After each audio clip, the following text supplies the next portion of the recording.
नमस्कार.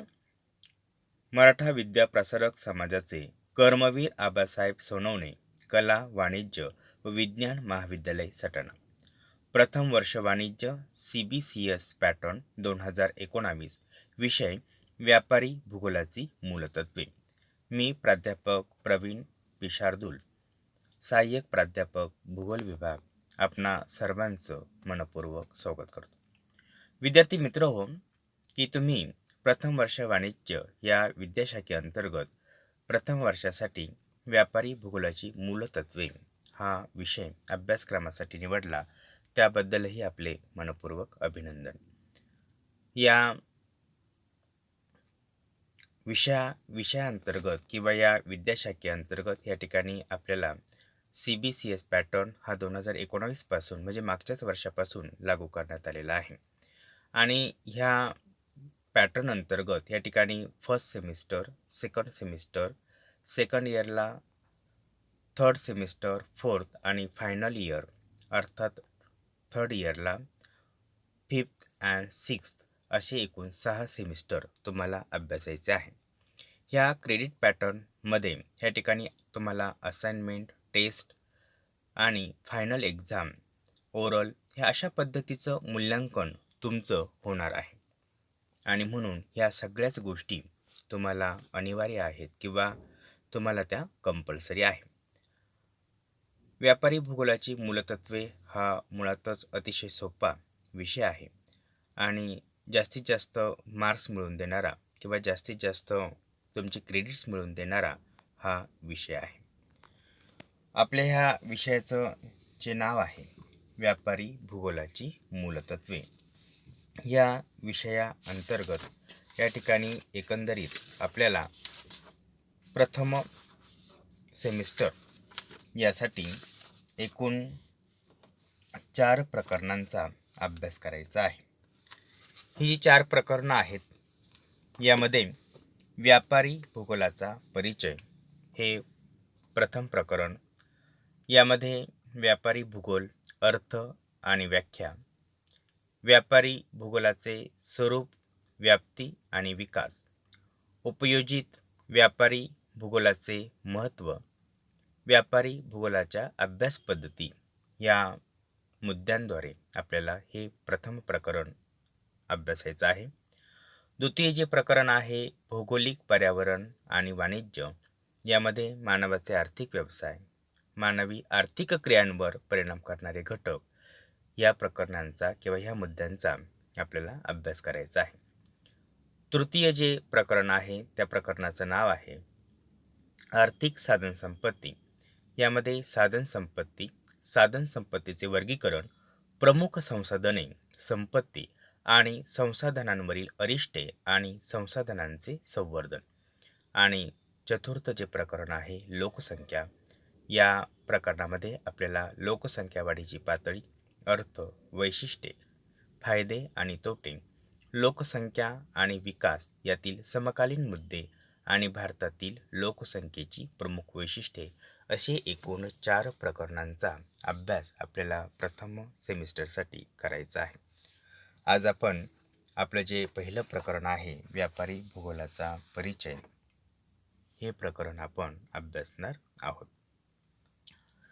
या प्रकरणामध्ये जे उपमुद्दे आहेत त्यामध्ये व्यापारी भूगोल, अर्थ व व्याख्या, व्यापारी भूगोलाचा अर्थ, व्यापारी भूगोलाची व्याख्या. द्वितीय मुद्दा जो आहे हा व्यापारी भूगोलाचे स्वरूप, व्याप्ती आणि विकास. आणि तृतीय जो मुद्दा आहे त्यामध्ये उपयोजित व्यापारी भूगोलाचं महत्त्व.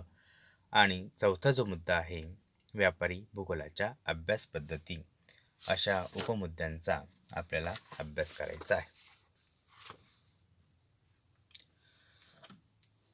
मानवाने प्राचीन काळापासून आपल्या सभोवतालच्या परिस्थितीचं अवलोकन, निरीक्षण करून ज्ञान मिळवण्याचा सातत्याने प्रयत्न केला आहे. आपल्या सगळ्यांना माहिती आहे की मानव हा जिज्ञासू वृत्तीचा आहे. काही ना काही निरीक्षण करणं, सभोवतालच्या परिस्थितीचं अवलोकन करणं, सभोवतालची परिस्थिती, भौगोलिक परिस्थिती जाणून घेणं आणि त्याद्वारे नवनवीन ज्ञान मिळवण्याचा मानव हा प्रयत्न करत असतो. मानवाला मिळालेल्या ज्ञानात यामुळे सातत्याने भर पडत गेली आहे. मानवाच्या या अभ्यासपूर्व ज्ञानलालसेतूनच खऱ्या अर्थाने कला संस्कृतीचा उदय होऊन अनेक शास्त्रांचा विकास झाला आहे. आपल्या सर्वांनाच माहिती आहे की या ठिकाणी मानव हा एक संशोधक मानला जातो. मानव हा जिज्ञासू आहे. आपल्या सभोवतालच्या परिस्थितीतून वेगवेगळं ज्ञान संपादन करणं आणि आपल्या ज्ञानामध्ये भर पाडणं हे मानवाचं कार्य अविरतपणे चालू आहे. आणि ह्या ज्ञानलालसेतूनच काय झालं की आज ज्या वेगवेगळ्या कला आहेत, संस्कृती आहे, वेगवेगळी शास्त्र आहेत, त्याचा विकास झालेला आपल्याला दिसून येतो. पृथ्वी ही मानवाला निसर्गाकडून मिळालेली बहुमोल देणगी आहे. मानवजातीच्या विकासासाठी निसर्गाचे जतन व संवर्धन करणे खऱ्या अर्थाने आपले प्रथम कर्तव्य आहे. आपल्या सर्वांना माहिती आहे की आपण ज्या वसुंधरेवर अर्थातच ज्या पृथ्वीवर राहतो, ती पृथ्वी ही निसर्ग निर्मित आहे. ती कोणी मानवाने तयार केलेली नाही. आणि आज आपण आपल्या दैनंदिन गरजा खऱ्या अर्थाने आपल्या ह्या नैसर्गिक संसाधनांकडून मिळवत असतो किंवा प्राप्त करतो आणि आपलं जीवन जगण्याचा प्रयत्न करतो. मग या ठिकाणी आपल्याला जर आपलं जीवन जगायचं आहे किंवा आपल्याला आपल्या भावी पिढी जगवायची जर असेल, तर पृथ्वीचं खऱ्या अर्थाने जतन व संवर्धन करणं गरजेचं आहे. आणि हे प्रत्येक नागरिकाचं मूलभूत कर्तव्य आहे, प्रथम कर्तव्य आहे. खरं तर सभोवतालच्या परिस्थितीचं अवलोकन करणं, निरीक्षण करून त्याचा अभ्यासपूर्ण विश्लेषण करणं हाच भूगोलशास्त्राचा केंद्रबिंदू गाभा आहे. भूगोलाच्या बाबतीत आपल्याला असं म्हणता येईल की आपल्याला जर व्याख्या विचारली की भूगोल नेमकं कशाला म्हणायचं, तर या ठिकाणी सभोवतालचं पर्यावरण किंवा सभोवतालचा निसर्ग आणि मानव यांच्यातील असलेले परस्पर संबंध यांचा अभ्यास ज्या शास्त्रात केला जातो त्याला भूगोल असे म्हटले जाते. अशी सोपी आणि साधी व्याख्या या ठिकाणी आपल्याला सांगता येईल. मी मगाशी सांगितलं की या ठिकाणी मानव जो आहे हा मानव आपल्या दैनंदिन गरजा सभोवतालच्या निसर्गाकडून प्राप्त करतो आणि आपला विकास साधण्याचा प्रयत्न करतो. मग या ठिकाणी भूगोलामध्ये नेमकं हेच केलं जातं की सभोवतालच्या परिस्थितीचं अवलोकन करणं, ती परिस्थिती जाणून घेणं, निरीक्षण करून त्याचे अभ्यासपूर्ण विश्लेषण करणं हाच भूगोलशास्त्राचा केंद्रबिंदू किंवा गाभा आहे. म्हणजे निसर्गनिर्मित घटकांचा अभ्यास करणं आणि त्याचं मानवाशी असलेलं सहसंबंध अभ्यासणं याला खऱ्या अर्थाने भूगोल म्हटलं जातं. मग नैसर्गिक व सामाजिक शास्त्र यांच्यातील मूलभूत समन्वय जाणून घेणं हा भूगोलाच्या अभ्यासाचा प्रमुख हेतू किंवा उद्देश आहे. मग सामाजिक शास्त्र आणि नैसर्गिक शास्त्र यांच्यामध्ये समन्वय साधणं, यांच्यातील आंतरक्रिया अभ्यासणं हेच खरं भूगोलाचं काम आहे किंवा हाच खरा भूगोल विषयाचा उद्देश आहे, असं या ठिकाणी आपल्याला सांगता येईल. मग शास्त्राची निर्मिती ही मगाशी मी सांगितलं की मानवाच्या ज्ञानलालसेतूनच शास्त्राची निर्मिती ही झालेली आहे. मग या ठिकाणी शास्त्रांचे किंवा अभ्यास शाखेचे दोन प्रमुख प्रकार पडतात. एक नैसर्गिक शास्त्र आणि दुसरं सामाजिक शास्त्र. की नैसर्गिक शास्त्र ज्याला आपण इंग्लिशमध्ये नॅचरल सायन्स असे म्हणतो आणि सामाजिक शास्त्र याला आपण सोशल सायन्स असे म्हणतो. मग आपण भूगोल म्हणजे काय या संज्ञेकडे पुन्हा एकदा बघूया. की भूगोल त्याला इंग्लिशमध्ये जॉग्राफी असे आपण म्हणतो. ही संज्ञा मूलतः भू अधिक गोल, जिओ प्लस ग्राफी या ग्रीक शब्दापासून तयार झाली आहे.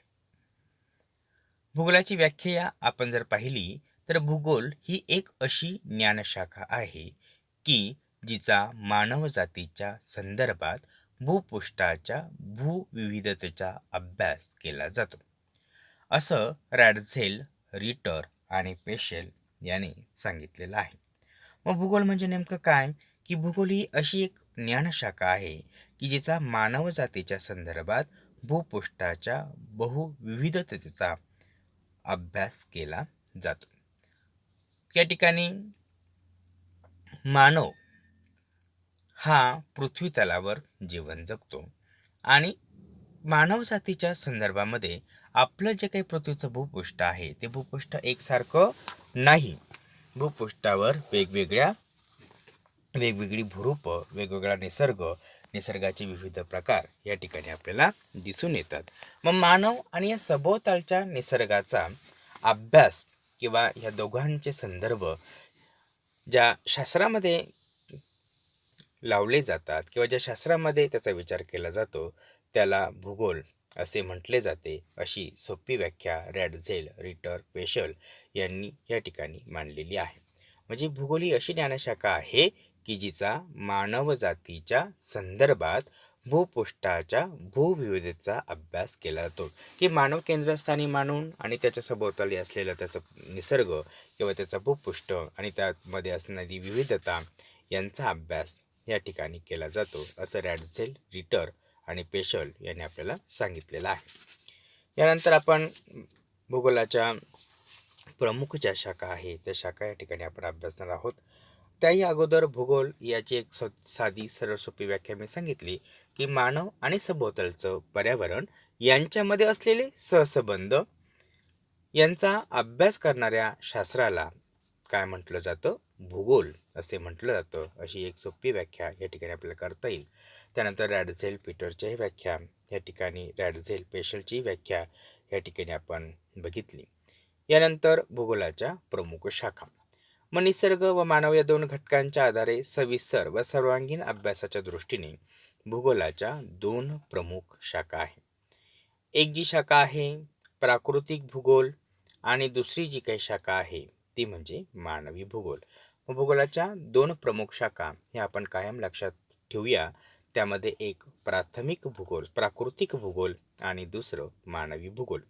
मग प्राकृतिक भूगोल कशाला म्हणायचं किंवा प्राकृतिक भूगोल म्हणजे नेमकं काय, तर भूपृष्ठ रचना, हवामान, जमीन, वनस्पती, प्राणी, जलाशय इत्यादी प्राकृतिक घटकांचा पद्धतशीरपणे अभ्यास करणारी शाखा म्हणजे प्राकृतिक भूगोल होय, असे आपणास सांगता येते. या ठिकाणी प्राकृतिक भूगोलाच्या बाबतीत जर सांगायचं झालं तर मी मगाशी सांगितलं की पृथ्वीवर काय आहे, की ज्या पृथ्वीवर आपण राहतो त्या पृथ्वीचं भूपृष्ठ त्याची रचना एकसारखी आहे का, नाही. कुठे डोंगर आहेत, कुठे पठारी प्रदेश आहेत, कुठे मैदान आहेत, कुठे उंच सकल दऱ्या आहेत. त्यानंतर हवामानामध्ये पण विविधता आपल्याला दिसून येते. या ठिकाणी शीत हवामान आहे, उष्ण हवामान आहे, समशीतोष्ण हवामान आहे. त्याचबरोबर जमिनीची मृदेचे वेगवेगळे प्रकार या ठिकाणी आपल्याला दिसून येतात. कुठे सुपीक मृदा आहे, कुठे वालुकामय मृदा आहे, कुठे पर्वतीय मृदा आहेत. त्याचबरोबर वनस्पतींचे विविध प्रकार या ठिकाणी, पानझडी वृक्ष आपल्याला दिसून येतात, सूचीपर्णी वृक्ष आपल्याला दिसून येतात. प्राण्यांमध्ये आपल्याला विविधता दिसून येते. समुद्र, महासागर, ओढे, नदी, नाले हे सर्व कसे आहेत, वेगवेगळे आहेत. मग हे सगळे काय आहेत, प्राकृतिक घटक आहे, निसर्गनिर्मित घटक आहेत. हे कोणत्याही मानवाने तयार केलेले नाहीत. मग या प्राकृतिक घटकांचा किंवा नैसर्गिक घटकांचा पद्धतशीरपणे काय करणं, अभ्यास करणारी जी शाखा आहे त्या शाखेला आपण प्राकृतिक भूगोल असे म्हणतो. अशी सोपी व्याख्या आपल्याला प्राकृतिक भूगोलाच्या संदर्भात सांगता येईल की भूपृष्ठ, हवामान, जमीन, वनस्पती, प्राणी, जलाशय इत्यादी प्राकृतिक घटकांचा पद्धतशीरपणे अभ्यास करणारी शाखा म्हणजे प्राकृतिक भूगोल होय. यानंतर दुसरी जी प्रमुख शाखा आहे ते म्हणजे मानवी भूगोल. आता मानवी भूगोल तर या ठिकाणी नावातच मानव हा आलेला आहे. म्हणजे थोडक्यातच मानव आणि पर्यावरण यांचे एकमेकांशी प्रस्थापित झालेले संबंध यांचा अभ्यास म्हणजे मानवी भूगोल होय. मी मगाशी सांगितलं की मानव आपल्या गरजा ह्या सभोवतालच्या पर्यावरणातून, निसर्गातून मिळणाऱ्या संसाधनांद्वारे त्या ठिकाणी तो काय करत असतो, भागवत असतो किंवा त्या गरजा ज्या आहेत त्या गरजा पूर्ण करत असतो. आणि म्हणून मानव आणि पर्यावरण यांचे एकमेकांशी प्रस्थापित झालेले संबंध किंवा यांच्यामधील आंतरक्रियांचा अभ्यास करणारं शास्त्र म्हणजे मानवी भूगोल होय, असं या ठिकाणी आपल्याला सांगता येईल.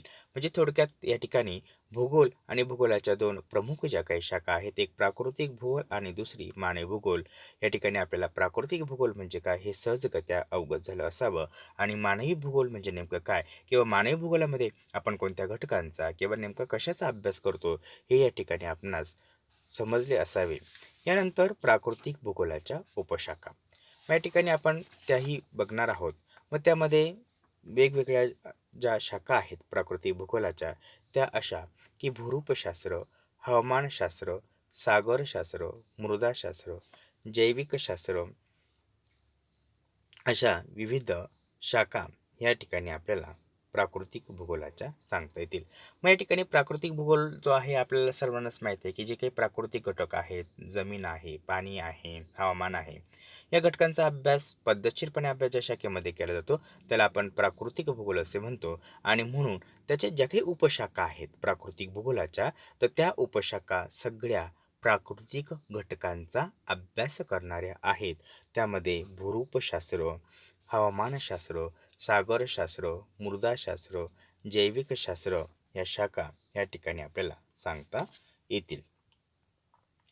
जशा प्राकृतिक भूगोलाच्या विविध शाखा आहेत तशाच मानवी भूगोलाच्या सुद्धा उपशाखा निर्माण झालेल्या आहेत.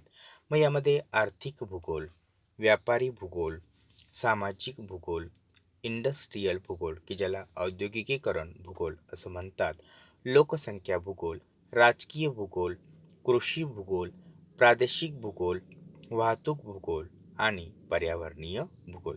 मग हे जे काही घटक जर आपण पाहिले, आता आर्थिक भूगोल या ठिकाणी मानव जो काय आहे हा मानव जीवन जगताना दैनंदिन जीवन जगताना आर्थिक क्रिया किंवा कुठल्या तरी व्यवसायामध्ये तो गुंतलेला असतो. म्हणजे साहजिकच इथे मानव आणि त्याचं कार्य हे थोडक्यात काय घेतलेलं आहे याचा अभ्यास या ठिकाणी विचारात घेतलेला आहे.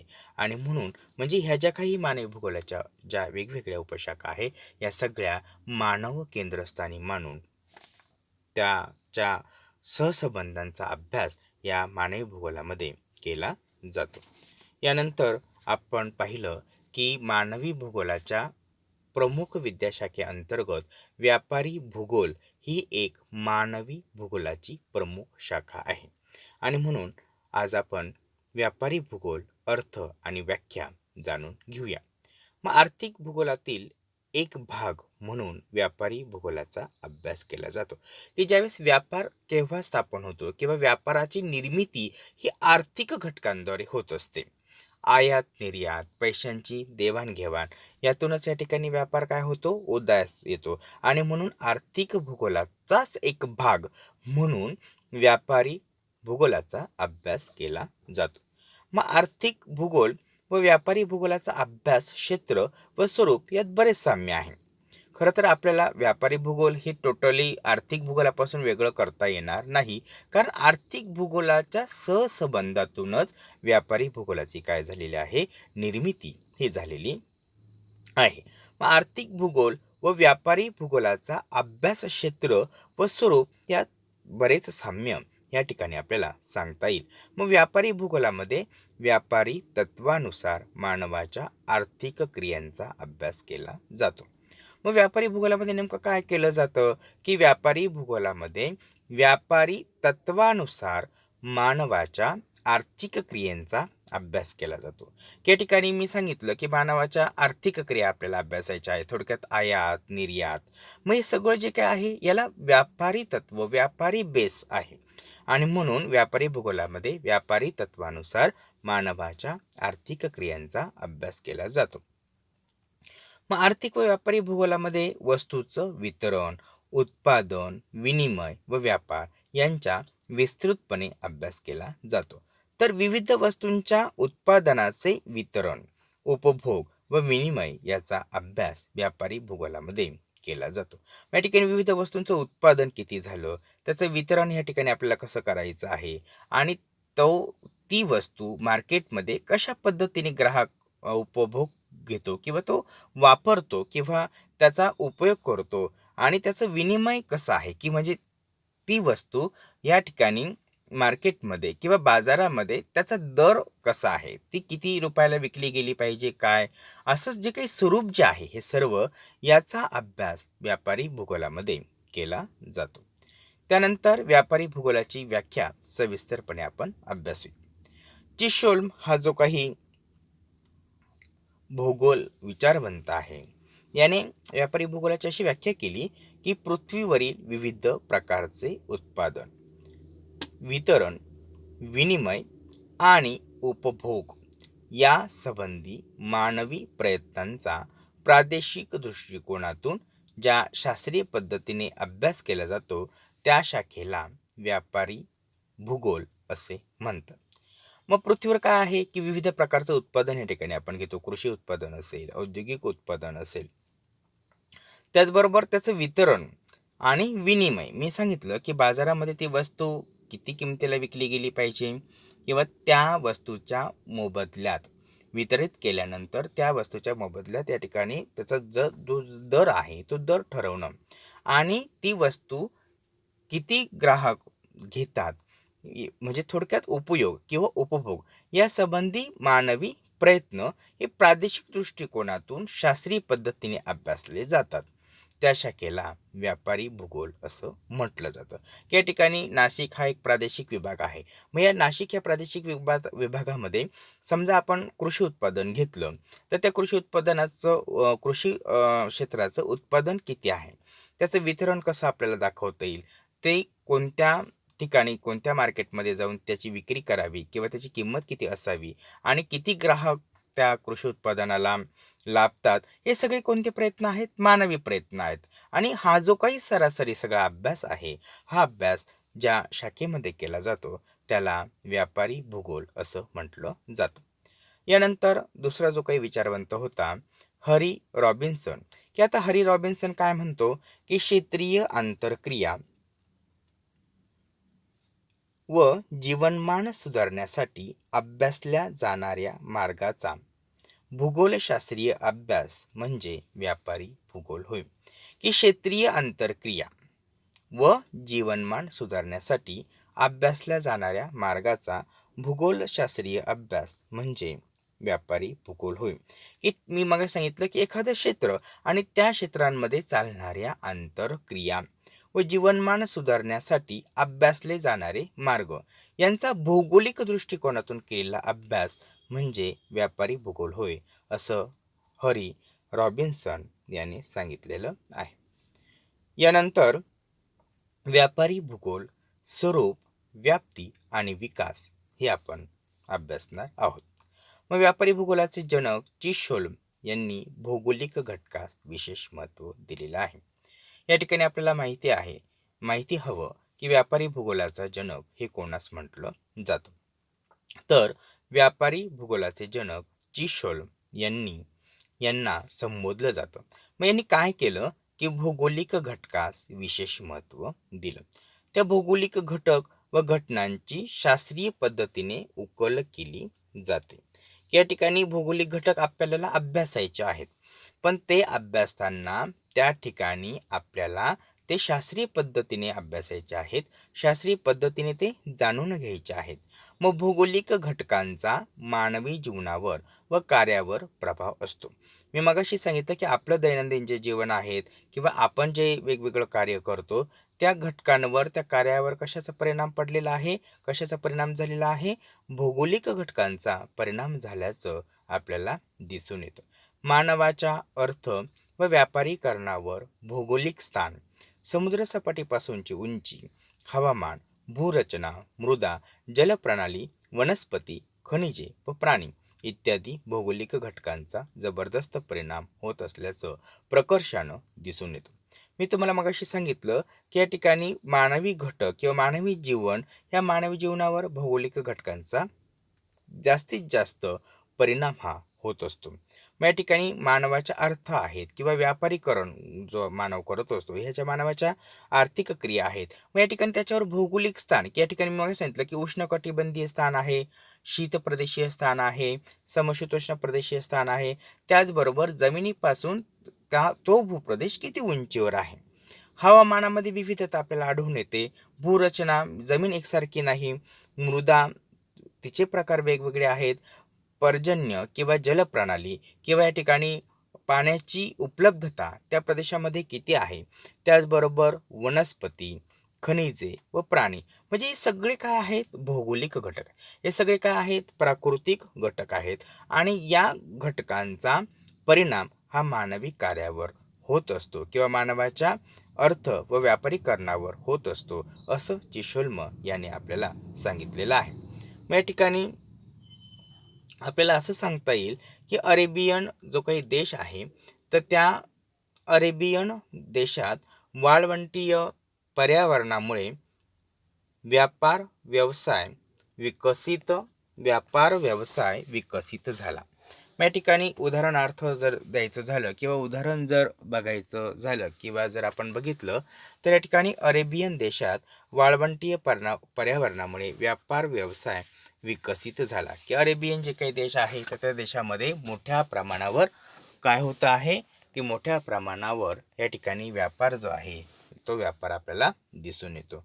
भारत, चीन, ब्रह्मदेशात सुपीक मातीच्या नदी खोऱ्यात कृषी संस्कृतीचा विकास झाल्याचं आपल्याला दिसून येतं. की भारत हा कृषीप्रधान देश म्हणून ओळखला जातो. आणि म्हणून या भारत देश किंवा चीन आहे, ब्रह्मदेश आहे, येथील सुपीक मातीची नदी खोरे आहे आणि पाण्याची उपलब्धता या सर्व कारणांमुळे तेथे कृषी संस्कृतीचा विकास झाल्याचं आपल्याला दिसून येतं.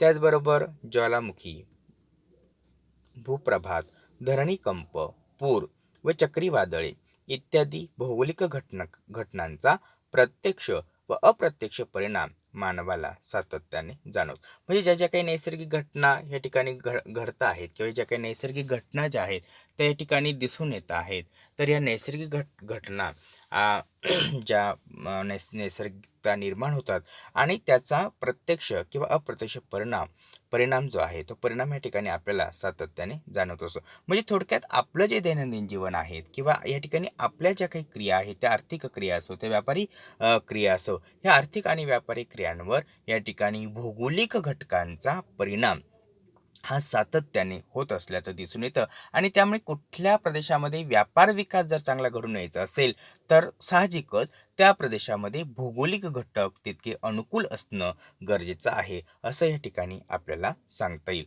म्हणजेच आपण व्याख्येमध्ये आपण बघितलेलं होतं की या ठिकाणी मानवाच्या आर्थिक क्रिया किंवा मानवी जीवन आणि त्याच्या सभोवतालचं पर्यावरण किंवा सभोवतालचा निसर्ग यांच्यातील आंतरक्रिया, ज्या शाखेत त्या आंतरक्रियांचा अभ्यास केला जातो, त्याला व्यापारी भूगोल असं साधं सरळ सोप्पं या ठिकाणी आपल्याला म्हणता येईल. किंवा पृथ्वीवर विविध वस्तूंचं उत्पादन आहे, वितरण आहे किंवा विनिमय आहे, उपभोग आहे आणि याचा प्रादेशिक दृष्टिकोनातून केलेला अभ्यास, याला व्यापारी भूगोल असं म्हटलं जातं. मग या ठिकाणी एखाद्या प्रदेशामध्ये जर आपण उदाहरण मगाशी पाहिलं की अरेबियन देशामध्ये व्यापार संस्कृतीचा उदय झाला किंवा भारत, चीन, ब्रह्मदेश या ठिकाणी नदीचं सुपीक खोरं होतं आणि त्यामुळे तिथे कृषी क्षेत्राचा विकास झाला. म्हणजे त्या ठिकाणी कृषी उत्पादनही जास्त आहे आणि कृषी विकास या ठिकाणी त्या भागात झाल्याचं आपल्याला दिसून येतं. म्हणजे ज्या ज्या काही आर्थिक क्रिया आहेत, ह्या आर्थिक क्रिया किंवा ज्या काही व्यापारी क्रिया आहेत, ह्या व्यापारी क्रियांवर आणि आर्थिक क्रियांवर सभोवतालच्या पर्यावरणाचा, सभोवतालच्या प्रादेशिक घटकांचा प्रामुख्याने परिणाम होत असल्याचं या ठिकाणी आपल्याला दिसून आल्याचं जाणवतं. आणि म्हणून या ठिकाणी व्यापारी भूगोलाच्या माध्यमातून जर या ठिकाणी आपल्याला मानवाच्या आर्थिक क्रिया, मानवाचे व्यापारी क्रिया, त्याचनंतर उत्पादन, विनिमय या संबंधांवर या ठिकाणी भौगोलिक पर्यावरणाचा किंवा भौगोलिक घटकांचा परिणाम होत असल्याचं दिसून येतं. आणि म्हणून व्यापारी भूगोलाचं जे काही स्वरूप आहे, हे स्वरूप अथांग आहे किंवा या ठिकाणी त्या स्वरूपाची जी काही व्याप्ती आहे, ती व्याप्ती या ठिकाणी अधिकाधिक दृढ होत जाते किंवा अधिकाधिक ती विस्तारत होत असल्याचं ह्या ठिकाणी आपल्याला दिसून येतं. या ठिकाणी आपण आज व्यापारी भूगोल याचं अर्थ, स्वरूप व व्याप्ती या घटकासंदर्भात चर्चा करत होतो. आजच्या ह्या व्हिडिओमध्ये आपण भूगोल म्हणजे काय, भूगोलाच्या दोन प्रमुख शाखा, व्यापारी भूगोल आणि प्राकृतिक भूगोल आणि मानवी भूगोल, त्याच पद्धतीने प्राकृतिक भूगोलाच्या विविध उपशाखा कोणत्या आणि मानवी भूगोलाच्या विविध उपशाखा कोणत्या आणि मानवी भूगोलाचीच व्यापारी भूगोल ही एक प्रमुख शाखा आहे. मग व्यापारी भूगोल म्हणजे काय? त्या व्यापारी भूगोलाचा अर्थ, व्याख्या ही आज आपण बघितली आणि त्याचबरोबर व्यापारी भूगोलाचं स्वरूप, व्याप्ती आणि विकास या मुद्द्यांद्वारे या ठिकाणी आज आपण या ठिकाणी चर्चा जी आहे ती चर्चा या ठिकाणी करत होतो. उर्वरित या प्रकरणाचा भाग जो आहे तो भाग आपण पुढच्या व्हिडिओद्वारे बघूया. या ठिकाणी आपण आज इथे थांबूया. थँक्यू.